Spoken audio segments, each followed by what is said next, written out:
I enjoy this job as Lieutenant Governor. I sometimes say to Governor Walker that when things are going really good, we are the Walker-Malott administration. When things aren't going so good, it's the Walker administration. But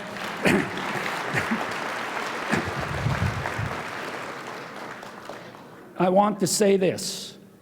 It gives me deep and profound honor to be able to take this step in my Alaskan journey with this man, whom I'd like you to meet now and greet again, the Governor of the state of Alaska, Bill Walker.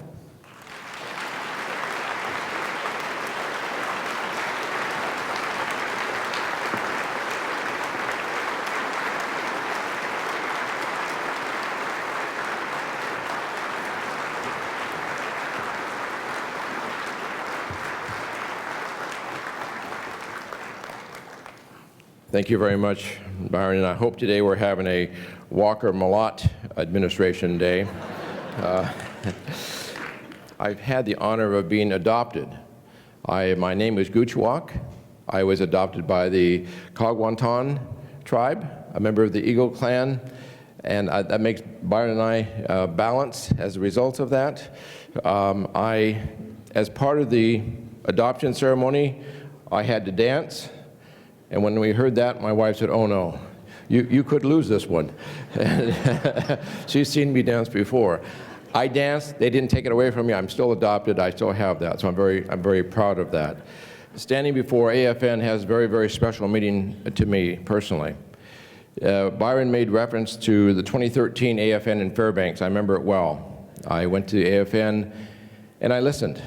And I sat through the food security events, and I listened to the people come up and talk about one grandmother with a 3-year-old in tow talking about when she catches a king salmon on the Yukon River at the wrong time of the year, she can go to jail, yet when someone is sitting in Washington, D.C. can order it any time of the year that they want. There's something wrong with that, and I agreed with her. I listened to what was being said from the heart, and so I was questioned by some, said, why are you in these sessions? I said, I'm here to listen. I'm here to listen and to learn.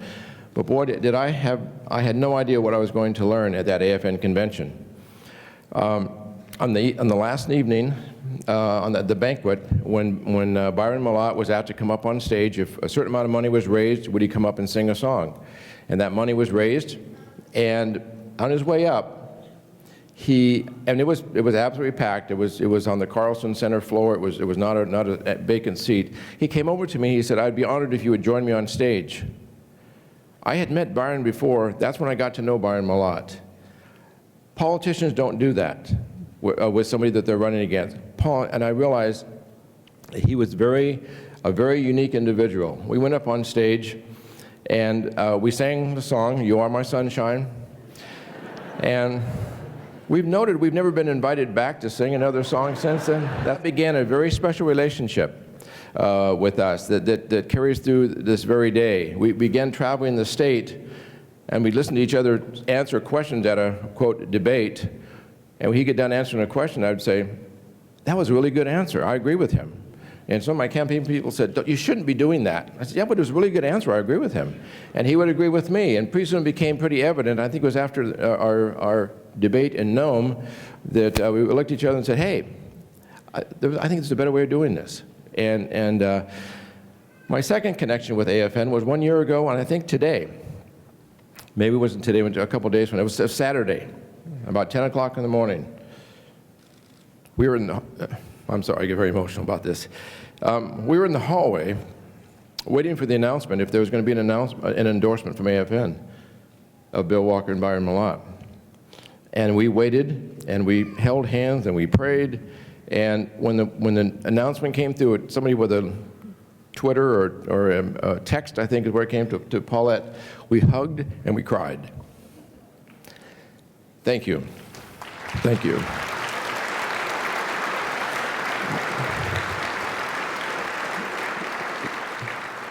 We didn't do this in the traditional way.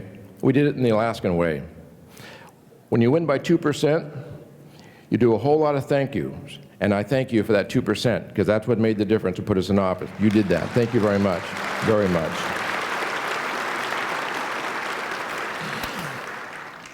For those that don't know me, I'm a Christian.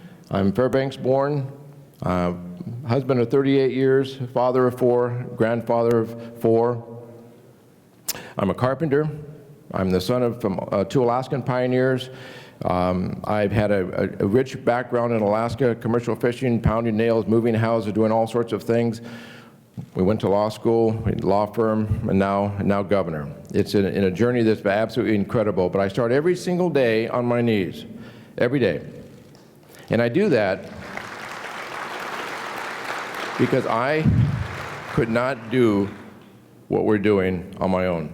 And I know I'm not doing it on my own. Alaska has some challenges, but we've always said, let's not forget we're still Alaskans. That's the best thing we have going for us, that we are still Alaskans, and we are still putting one foot in front of the other every day and standing up and doing what's best for Alaska. We did that on health care. I'm a big believer in going through the various processes of legislative processes to accept expanded health care, Medicaid expansion. And when that didn't happen, we sat down and made a decision. And as Byron said, we make every decision the same way. Is this good for Alaska? We said, it is good for Alaska. We accepted expanded Medicaid, and thank you, Val Davidson, for all your help on that.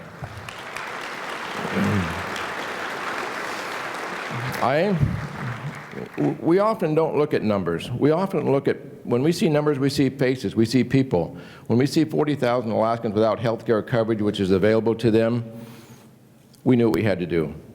One way or the other, we were going to get health care for those individuals. And as a result of that, we've gotten significant waivers since then. Commissioner Davidson, I could spend a whole day talking about Commissioner Davidson, but in interest of time, I won't.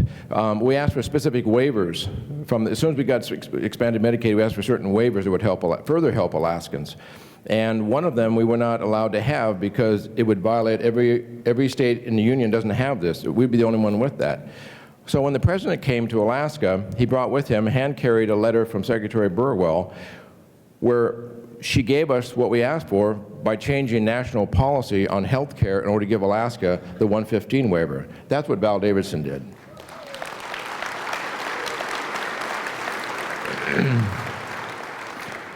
Yesterday, I had the honor of signing Administrative Order 277, which created the Governor's Tribal Advisory Council.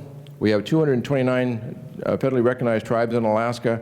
We want to communicate with them. We put together an 11-member advisory council. We have not made any selections yet. We have a listing of criteria for each area we want to have on that advisory council. It's advisory directly to the governor and lieutenant governor, and Paulette Shirk has been very, very involved in that. So we're very, very happy about that.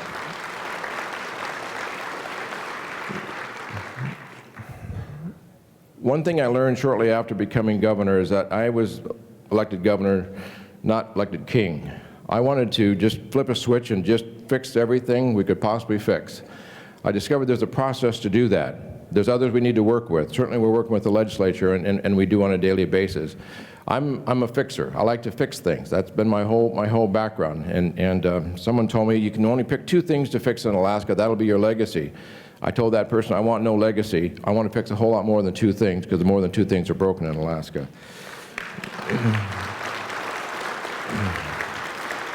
We're not where we are on several things.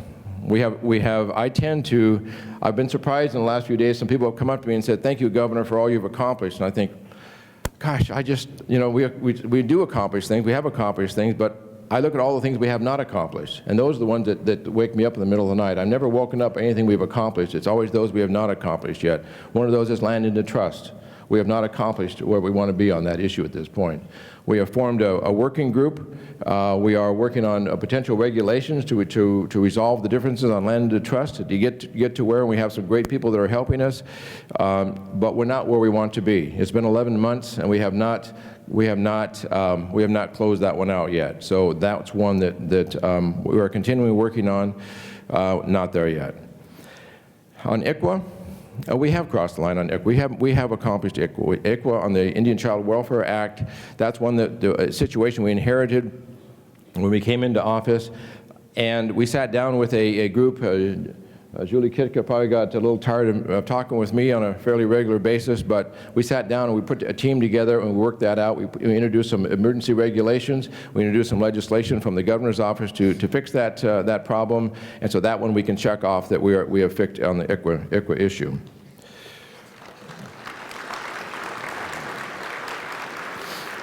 On the Fairbanks Four, we're not where we need to be on that.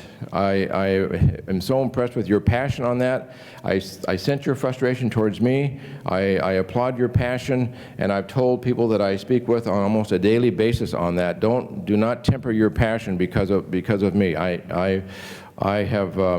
That's a challenging one. Today they're getting their day in court. They're getting the opportunity to clear their good names. It's a process that we monitor on a daily basis, if not multiple times a day, as far as what is happening. Every night I have conversations with a number of people in this room about the progress of what happened during that day. We watch it every single day. That's been a very, very difficult situation, mostly for them, those who have been incarcerated. So please don't hold back any of your passion or frustration with me as a result of that. You're entitled to that. Because of what you have done, your passion, they are in trial today. They are getting their day in court today. So keep that up. I fully understand that.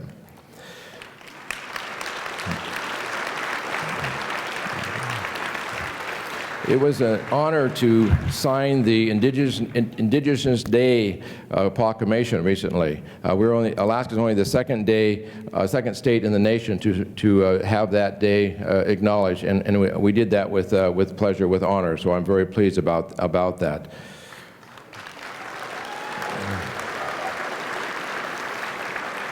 This year, we acknowledge for the first time that tribal protective orders will be honored by the state troopers. You do not have to go back through another process on tribal protective orders. They will be honored by the state troopers, and we're very pleased with that.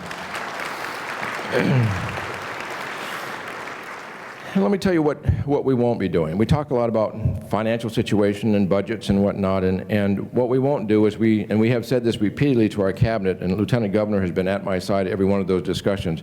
We will not balance Alaska's budget on the backs of rural Alaska. We will absolutely not do that. That is unacceptable, and that just won't happen. Suicides. You know, as governor, I receive daily what's called commissioner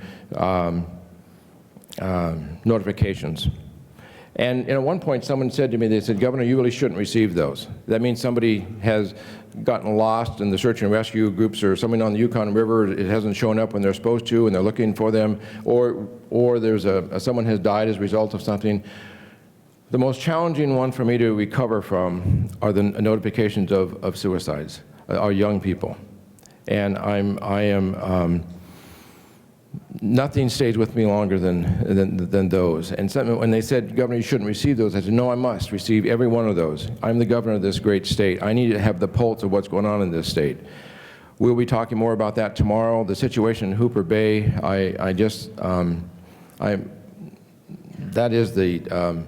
I think Mike Williams said it well yesterday at a tribal conference we had.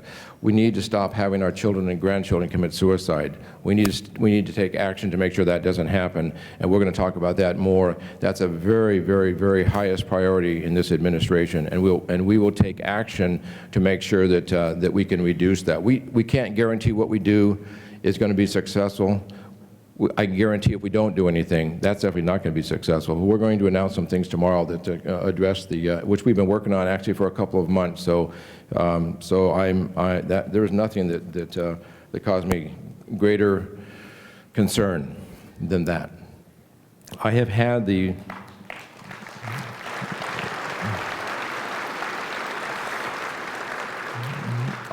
the privilege of traveling to a number of villages in the last 11 months. I have I've listened, I've learned, I've spoken with elders, I've spoken with those young and children in the school.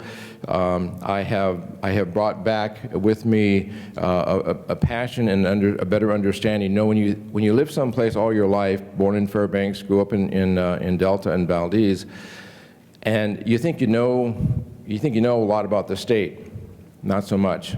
And that's what this process has been, is to get out of the office, out of the urban areas, and get out to the Alaska where people have to live with challenges. People have to live with, yes, my early years, we didn't have running water, we didn't have electricity, but that was for a period of a few years. There are those in Alaska that still do not have that.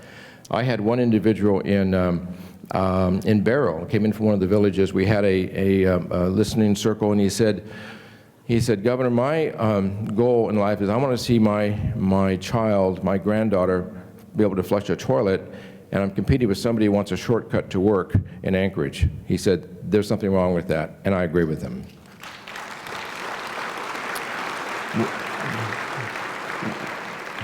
One of the huge benefits of being in this office is I get to give awards out occasionally, and I get to do that right now, and I'm very honored to do that.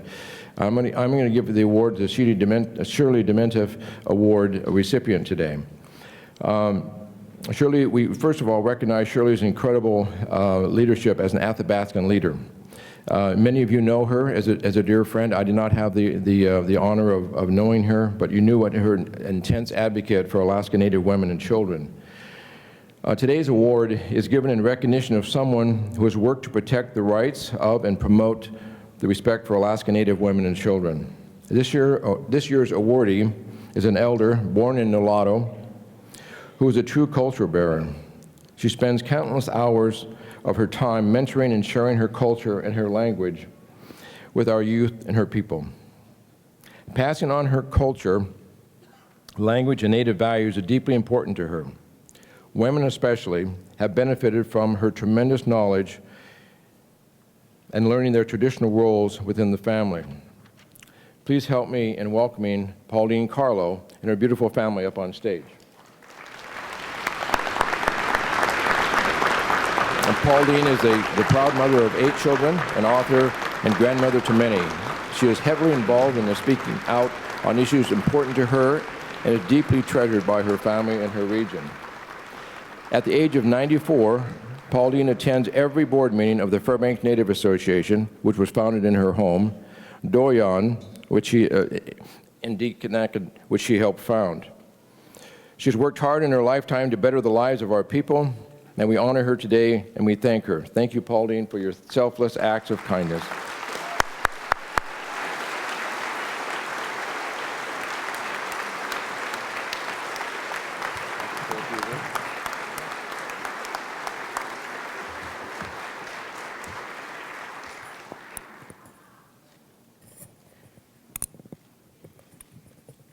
Quite an honor to be up here in front of all you people.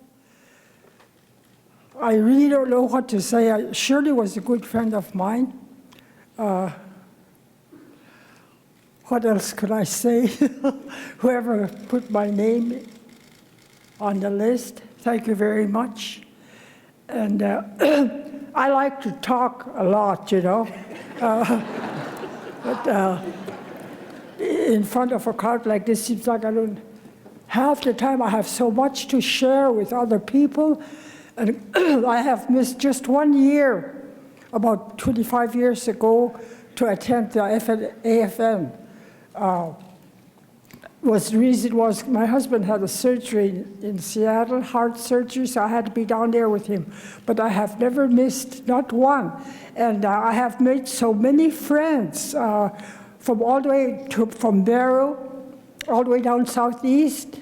And I notice that every time I come, there's 1 or 2 missing. And I feel sad, and then, you know, like I said, I'm really happy that I have met so many good people.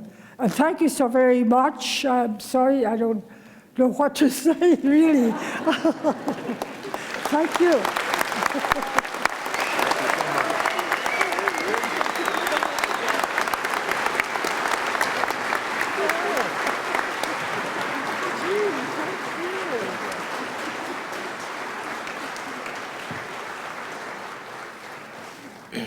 when I called Pauline last week, she said, "Why me?"